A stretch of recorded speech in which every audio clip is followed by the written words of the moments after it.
Buenas amigos y amigas, en este sábado que estoy haciendo una sección para hacer un programa que cubra el tema de la convención republicana y también la situación en el Partido Demócrata. Me he leído y he marcado el discurso del primer ministro Marrero en el caso cubano porque creo que ahí hay mucho que comentar y hacerlo con seriedad, esto como la que muchas veces falta en el análisis de Cuba, no tanto, debo decirlo así, en el análisis de los Estados Unidos y de otros temas. Voy a eh, hablar de varios temas, pero los temas principales son los discursos de la Convención Republicana, el efecto que ha tenido una Convención Republicana bajo la secuela del atentado a Donald Trump el fin de semana pasado, la selección, fíjense cuántas cosas han pasado en política americana, la selección del vicepresidente J.D. Vance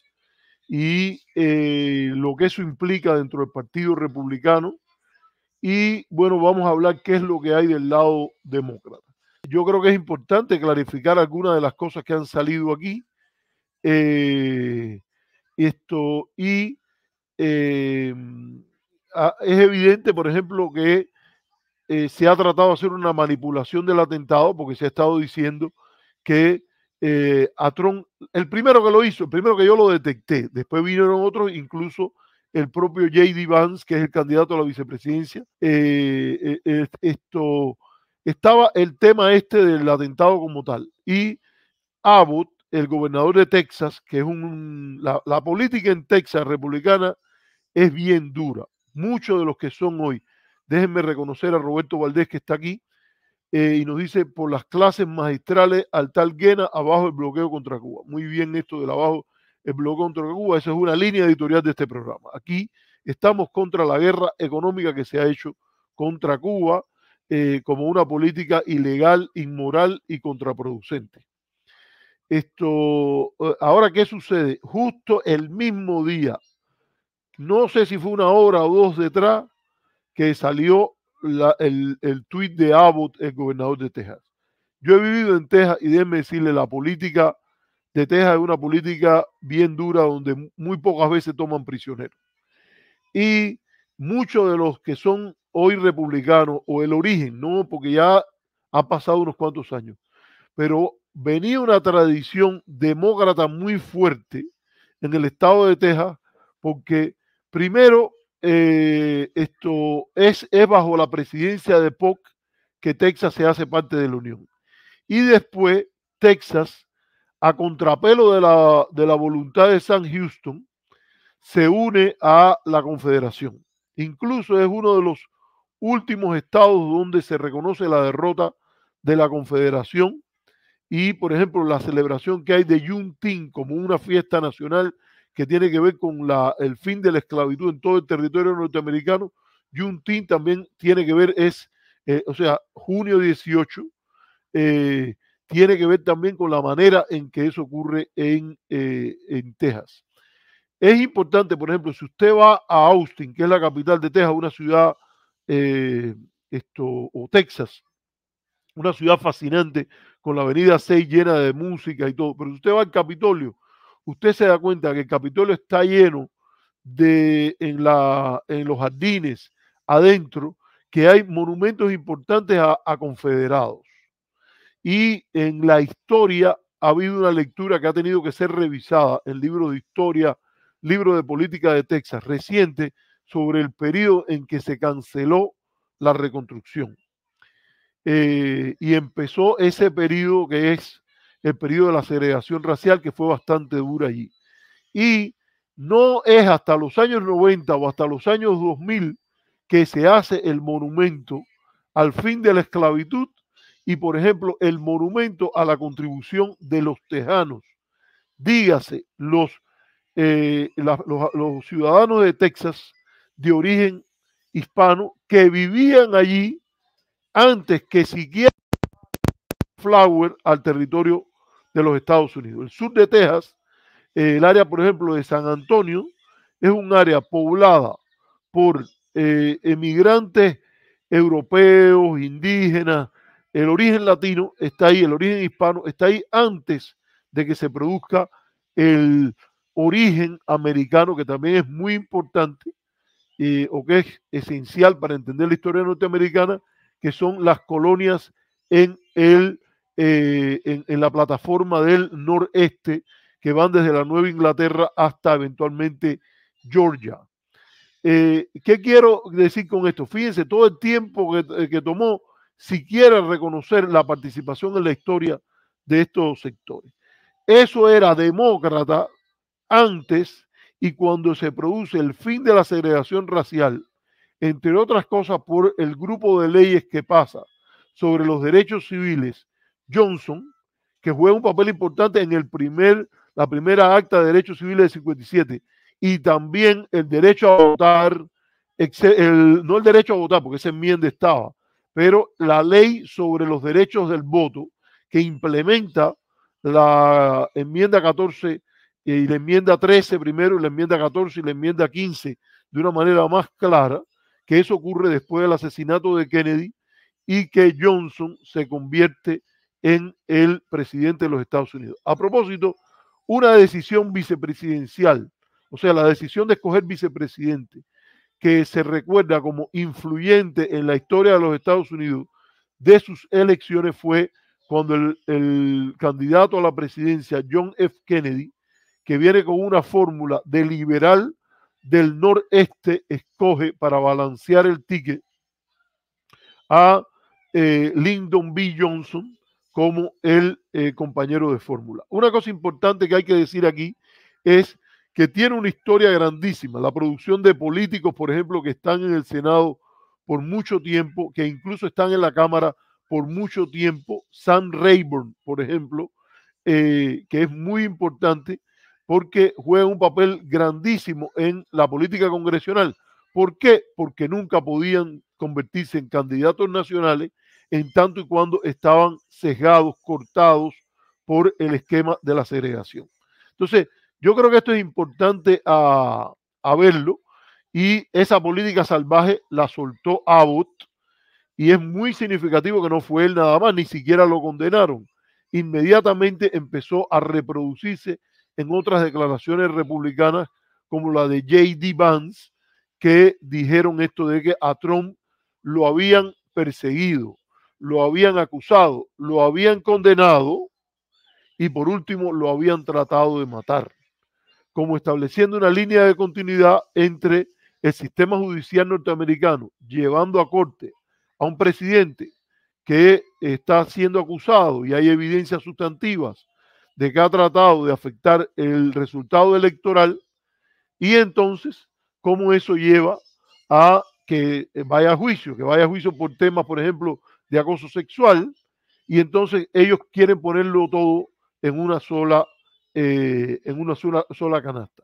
Y eso desde ese mismo momento empezó a marcar la narrativa del domingo y la narrativa del lunes, y ya después se hizo como algo común en la fórmula de la Convención Nacional Republicana. ¿Qué pasa? Que con ese tren es que se llega a la Convención Republicana.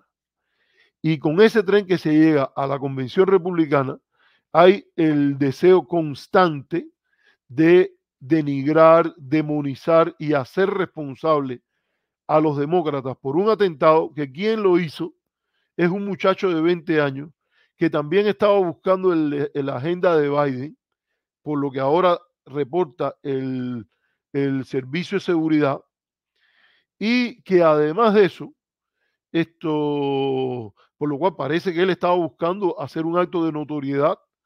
Es una persona que viene con una historia de bullying, que en la cual la solución muchas veces es fortalecer la educación de los educadores, fortalecer la preparación de los estudiantes, tomar conciencia de lo que el bullying hace, que eso se hace a partir de valores en los cuales hay un lenguaje correcto, un comportamiento correcto, y no el individualismo que simplemente dice que con el bullying cada cual tiene que responder a su manera y que los padres son los primeros que se tienen que resolver.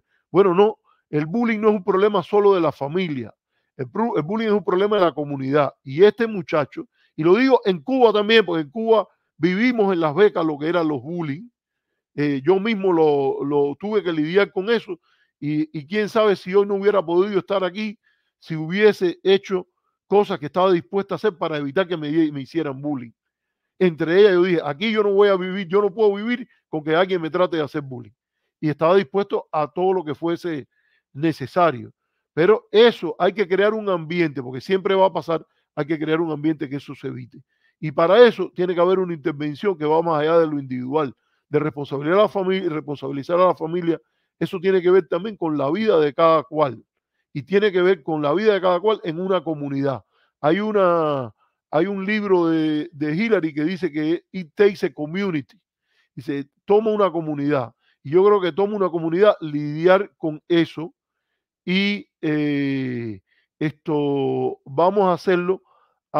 Eso se hace en Estados Unidos, lo hacen muchas veces la gente más progresista, aunque también hay mucha gente conservadora decente que dice tiene que haber una intervención comunitaria. De hecho, los valores comunitarios en gran medida en otros lugares, particularmente en la clásica política europea, fueron defendidos también por partidos conservadores.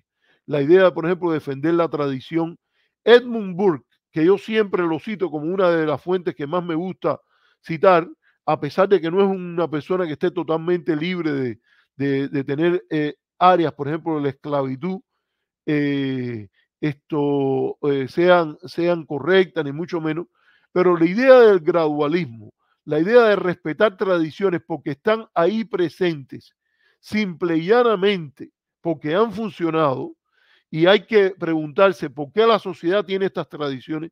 Yo no creo que sea mala en el conservadurismo tradicional, para que se sepa por dónde es que yo vengo. Bueno, estaba hablando, pasó eso en la política de Texas y eso empezó a coger fuego y a ser reproducido en otras declaraciones. Yo no fue la única, ni la más redondeadita en este tono, pero yo voy a hacer referencia, señores, porque no podemos dejar de hacer referencia a lo que dijo una congresista cubana-americana, María Elvira Salazar. Y es que ella ha metido a Jesucristo en todo esto aquí. Y ha metido a Dios, y ella no fue la única, pero esto fue lo repetido y repetido, y Trump lo llegó a decir en su propio discurso.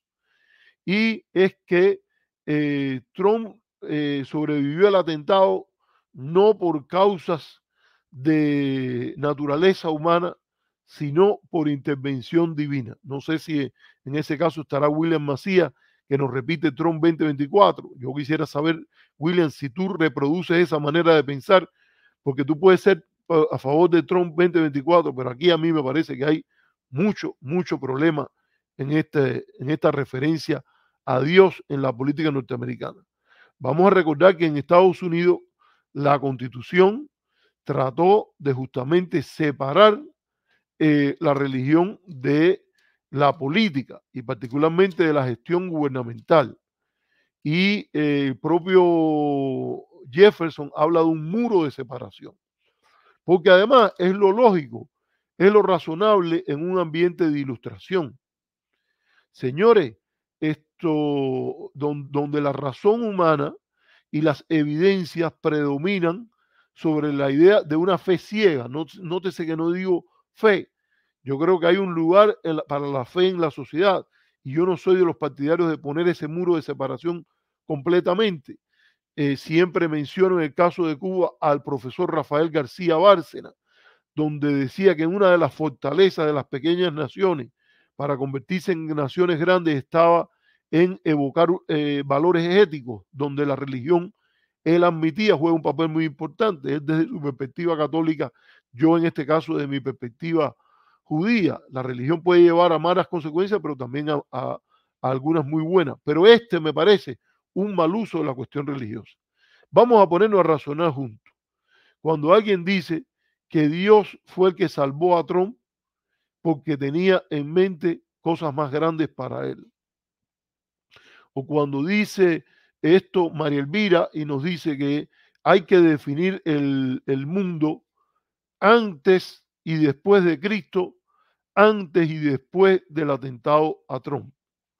Dice, esa bala no la paró, no la desvió el asesino, esa bala la desvió Dios. Bueno, señores, vamos a preguntar en esto. Hay una muerte aquí clara, Cory Conspiratore, un señor bombero. Fíjense que hasta Trump en parte a mí me pareció, yo no estoy seguro de eso. Díganme los que vieron el discurso si vieron esto. Yo creo que fue y como que abrazó y hasta incluso me pareció que le había dado como un beso al traje de bombero.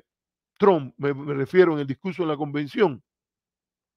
Pero señores, pónganse a pensar que Dios ha escogido este camino para que Trump llegue a la presidencia. Señores, si Dios estuviera interviniendo aquí, y esto lo estoy diciendo un día de Shabbat, que yo debería estar en la sinagoga, pero que el tiempo que tengo es este, porque además tengo unas actividades bien cargadas la próxima semana y tengo que entregar un artículo.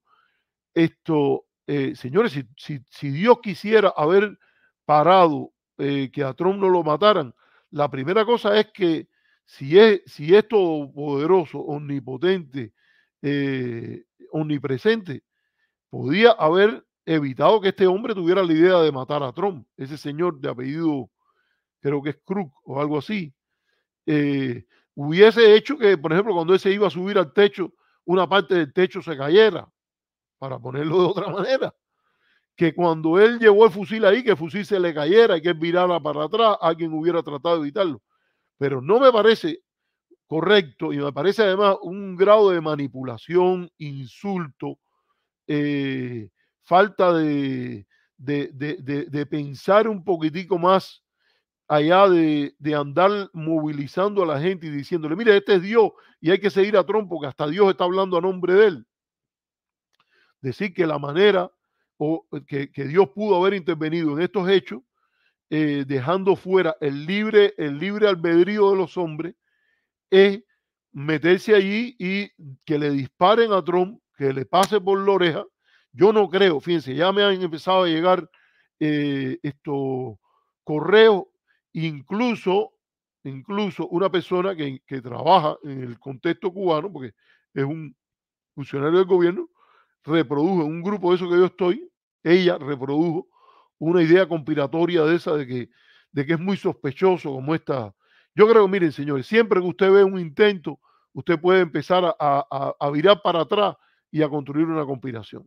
Es muy difícil. Usted tiene que estar muy loco para haciendo, digamos, de la campaña de Trump, contratar a alguien para que le tire un tiro que le pasó por la oreja y mató a otra persona. Vaya, ustedes se imaginan el escándalo que se forma si eso se sabe.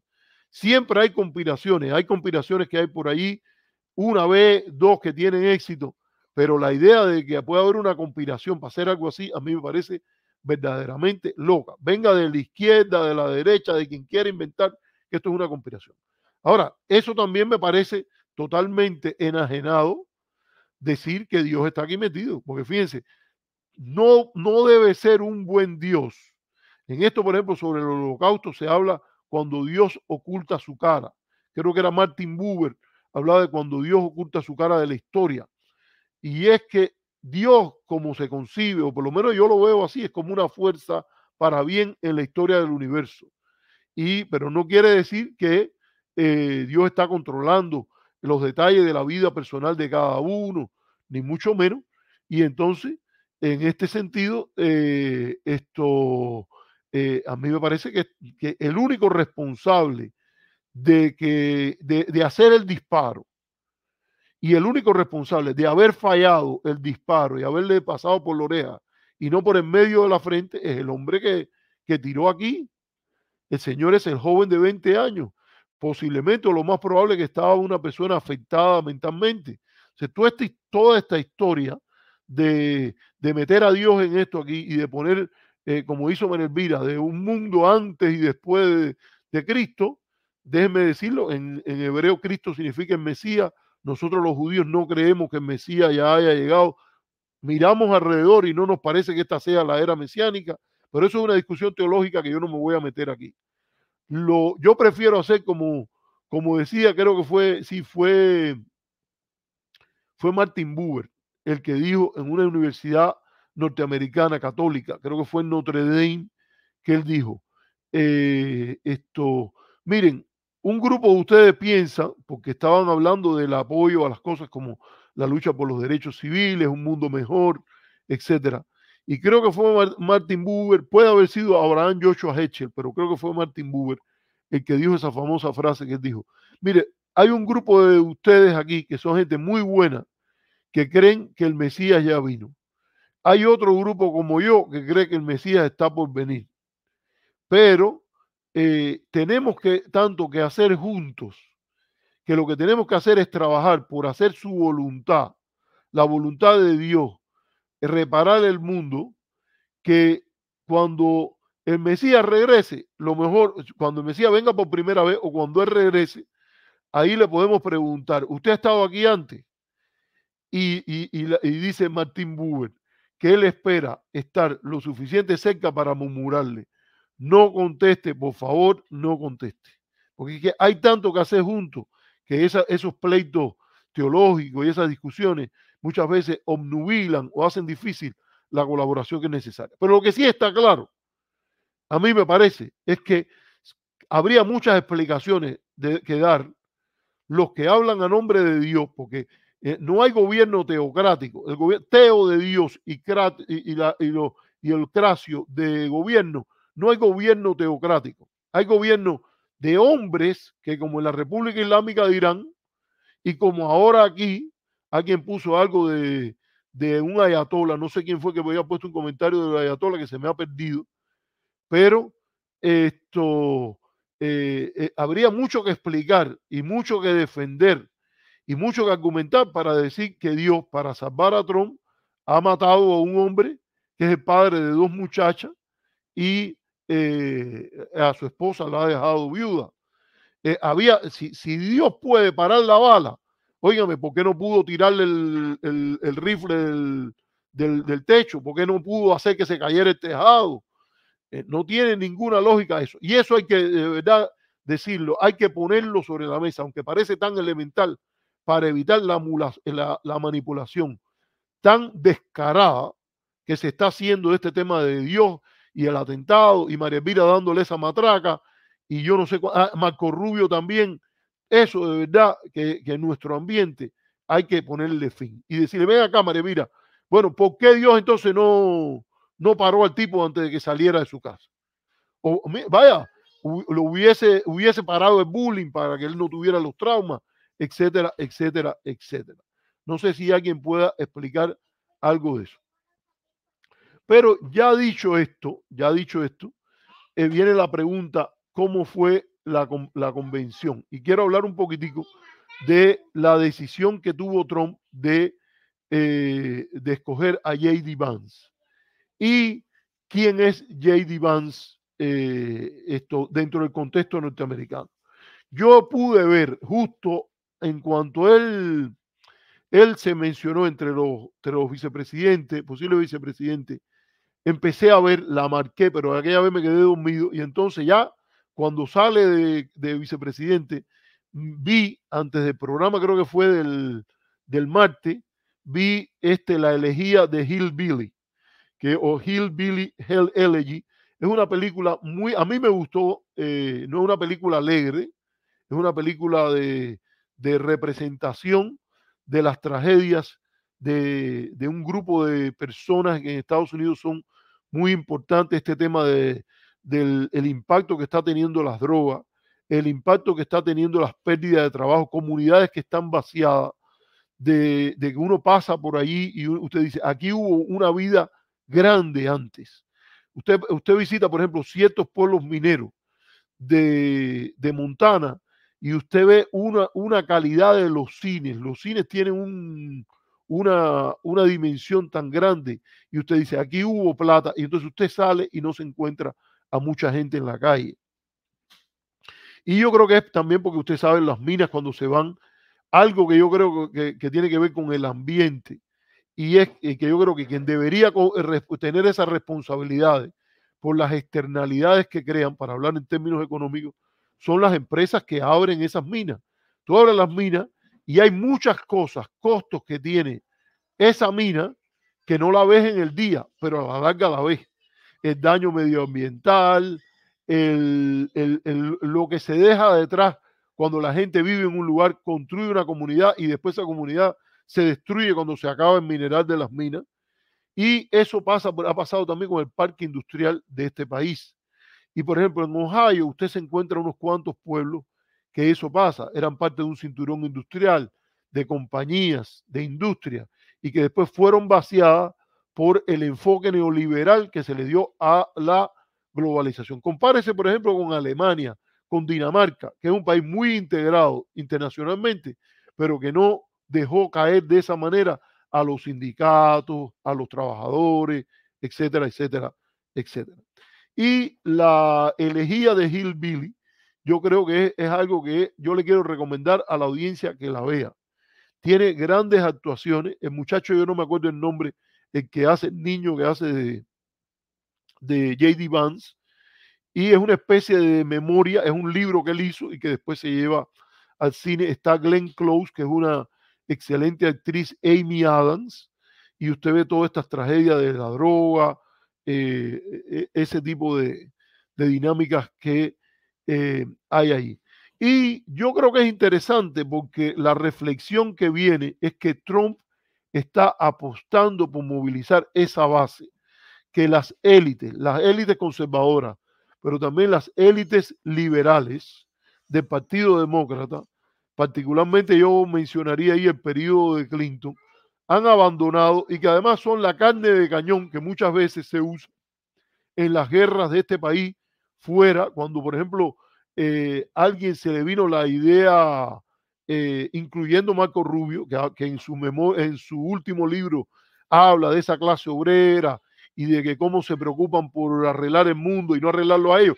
Él mismo es uno de los que ha hecho eso, porque él estuvo detrás de comprarse la borrachera democrática y empezar a hacer una no-fly zone sobre Libia y después a tratar de decir de que ahí va a florecer una democracia, que lo que hay que hacer es remover, y es aplicable para el tema de Cuba también, la idea de que hay que remover a un grupo de gente en la punta de la pirámide y entonces a partir de ahí que florecen las 100 flores, las 100 escuelas, para usar la frase de Mao, que después Mao cortó 99 flores y 99 escuelas.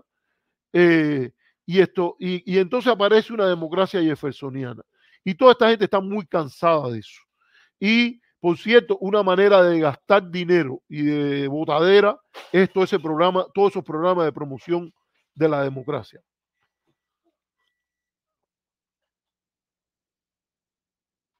Y entonces, ¿qué quería decirle? Es la persona que es escogida. Un hombre con una historia, él va, la película termina. La película el filme tiene como dos narrativas. Una es cuando está con su novia india, que después su esposa habló muy bien en la convención USHA. Él está hablando está en la escuela de leyes de Yale, y él asume su responsabilidad con su familia. Que eso yo creo que también es algo que hay que rescatar y que, por ejemplo, en el caso cubano, ¿quién ha sido el mayor enemigo de los valores familiares?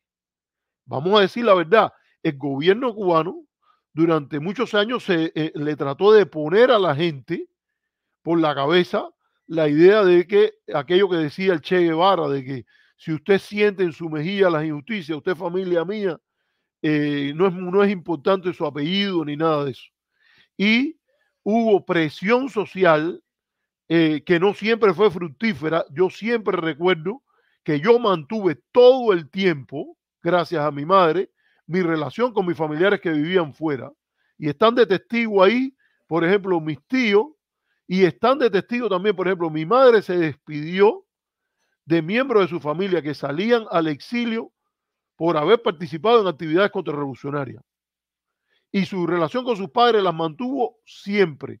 Y le retrasaron el proceso de ingreso al Partido Comunista porque en una sesión le dijeron, y usted considera, que esto me lo han contado a mí, ella me lo contó, pero me lo han ratificado compañeros de ella de la Universidad Central de Las Villas. Ella dijo, no es que yo los considero, le pregunté, ¿y usted los considera a sus padres? Vaya pregunta, que el contexto cubano hay que decir que estaba requete mal. ¿Cómo a alguien le van a preguntar si él considera o ella considera a sus padres a los que son su padre y su madre? independientemente de donde vivan, que por cierto mis abuelos nunca fueron partidarios del bloqueo, ni mucho menos, pero vivían en los Estados Unidos de antes del triunfo de la revolución. Y si se hubiesen ido después del triunfo de la revolución, también eran los padres y madres de mi madre. Y mi madre le dijo, no es que yo los considero, es que son mis padres. Es que son mis padres. Y es verdad que eso pasó, pero a partir del año 77, 78, se inicia un proceso de diálogo y en los últimos 50 años, hay que decirlo así, o por lo menos de los años 90, quienes más se han defecado, por decirlo así, en los valores familiares, no es que el gobierno cubano no ha continuado haciendo alguna de esas cositas, porque la ha hecho, por ejemplo, con la gente que deserta de misión, pero quienes como política, consistentemente, flagrantemente, han dicho, aquí hay mucha familia que ha tenido problemas y a la tuya le toca también. Como dijo delante de mí Frank Calzón a una persona que le dijo, oye, no te metas con la familia es algo muy importante. Y él dijo, aquí hay muchas familias que han sufrido. No, habrá sufrido muchas familias. La mía no tiene que sufrir y yo no voy a adoptar una política, ni voy a tolerar una política que pisotee mis derechos familiares, mis valores familiares. El primo tuyo es primo tuyo, aunque sea segundo primo. Esto esté donde esté. Tu abuela es tu abuela y el que no se preocupe por eso, la vida que le pase la cuenta. El mero hecho de que haya gente discutiendo sobre estos temas, que si la familia, que cómo tú la vas a apoyar, que se van a meter si tú le mandas poquito o le mandas mal, eso explica el nivel de deterioro de valores tan importantes al cual ha sometido la derecha cubana a la discusión sobre Cuba en el contexto norteamericano, porque ya esto no es ni siquiera en un sistema leninista. Como en el contexto norteamericano de la primera enmienda, la gente han aceptado eso y que Eliezer Ávila lo siga discutiendo y que si el otro de Madrid también lo sigue discutiendo y que yo lo quiero aunque él diga esto y todo ese tipo de cosas. Entonces, señores, vamos a estar aquí y es muy bonito que en la película J.D. Vance en el medio, uno se da cuenta, él piensa en su mamá que ha cometido muchos errores con él, pero es su mamá. Y dice que su mamá, él se recuerda que su mamá le había dicho que ella era la segunda en la escuela y que por las circunstancias de la vida ella no pudo llegar a más. Ella era una buena enfermera, pero bajo el efecto de las drogas tuvo un incidente. No les voy a contar la película, tienen que verla. Al que no lo ha visto, yo le sugiero que la vea. Y tiene esa trama de que él está a punto de una entrevista. Yo no le voy a decir el final. Él está a punto de una entrevista para llevarse un gran trabajo. Lo está apoyando su novia. Creo que es la novia en ese momento. Ella lo apoya, lo respalda, lo llama, todo esto. Y él, que viene de todos estos traumas, a veces está indeciso, tiene una mano de amor que lo levanta. Pero él, en última instancia, está en el medio de una comida que lo está ayudando a eso, pero su hermana lo llama y le dice que su mamá está en problemas. Y él maneja desde Yale, que es en New Haven, hasta Ohio y lidia con la crisis. Y es un buen hijo. Un buen hijo que a la larga también tiene que volver a resolver sus problemas. Ya tiene una vida que está empezando con... Él fue marín también. La película tiene esas dos cosas, esos dos caminos. Y creo que es muy interesante que se vea, porque esa es la base a la que Trump está apostando, una base a la cual Franklin Delano Roosevelt se ganó para el Partido Demócrata por décadas, y que la globalización neoliberal y el abrazo del Partido Demócrata, particularmente de élites que no tienen nada que ver con Bernie Sanders, si usted ve el discurso en la convención del líder de los sindicatos, es prácticamente el discurso de Bernie Sanders. Y hablando de todas estas cosas. Y la idea de que hablar de clase era un problema. Clase es una de las categorías que, por cierto, esto es importante también para las personas que están ahora adoptando la idea de que lo único que hay que hablar es de raza y de todas esas cosas. Parece que hubo una donación y ahora deja ver si la otra donación, porque no estoy siguiendo mira, de Miguel López, que nos hizo $2. Voy a buscar después, Miguel, los comentarios y te leo tu comentario. Pero la categoría clase, desde la izquierda, y que fue tan central en el pensamiento socialdemócrata del siglo XIX, del siglo XX. La idea por ejemplo, recuerden que hasta en la Internacional Socialista se canta la Internacional, que habla de pie los pobres del mundo, de pie los esclavos sin pan, los trabajadores.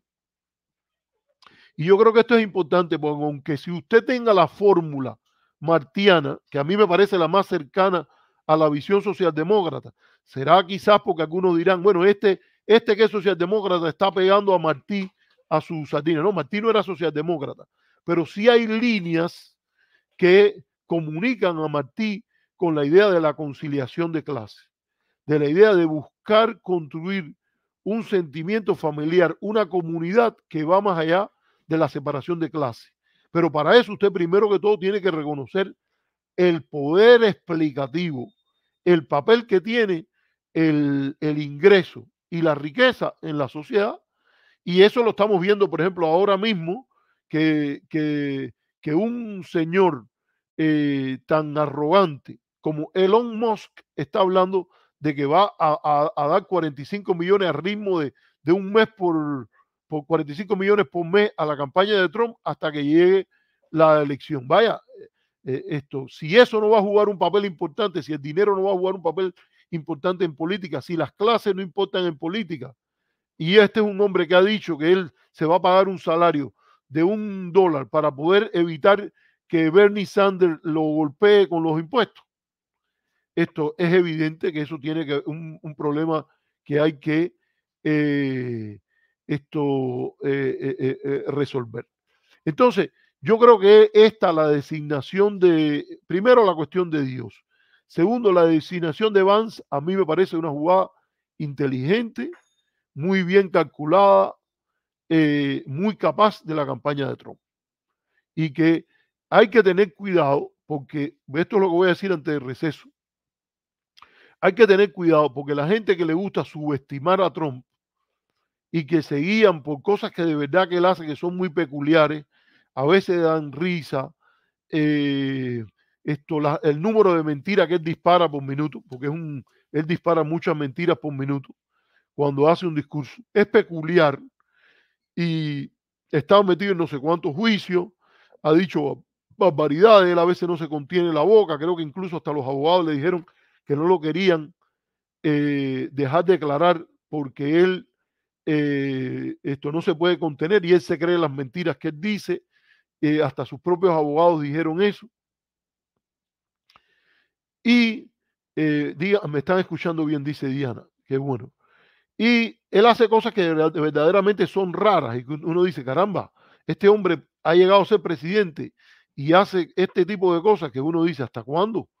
Como ya no decir las más grandes, porque es que ese edicto que él sacó que parecía que era un rey, que motivó que Sally Yates renunciara como fiscal general que estaba en el periodo de transición, porque él empezó a quería prohibir hasta la inmigración musulmana a los Estados Unidos y de varios países, y la manera que ha hablado de Haití, que lo llamó un pequeñito país cagado, y cosas de esas que son verdaderamente una locura.